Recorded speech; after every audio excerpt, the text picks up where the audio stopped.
Here's why your child's behavior is going to get worse before it gets better.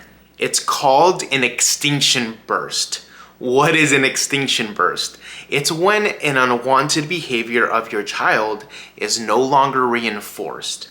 And the result of that is a sudden increase in the duration, frequency, and intensity of unwanted behavior before it finally goes away.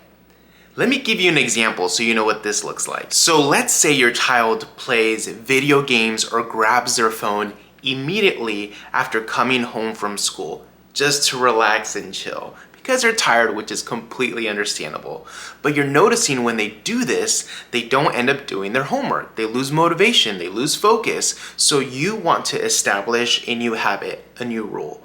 And you say, hey, you can use your phone or you can play video games, but after you complete your homework.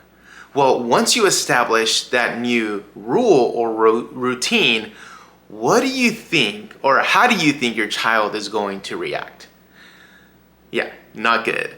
There's gonna be a fit, a tantrum, lots of arguments, and you're noticing the intensity of the behavior increase, and you try to reason with them, you try to be consistent, but you're tired, you're stressed, you have work, there's a lot on your plate, which makes complete sense. So you ultimately compromise or you give in.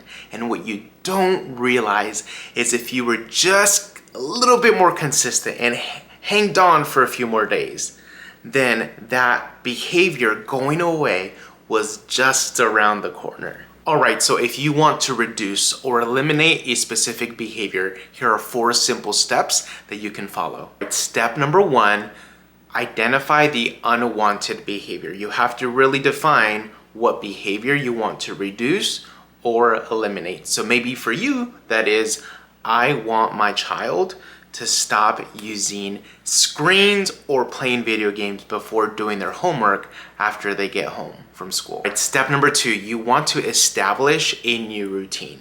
So maybe for you that is, you know what?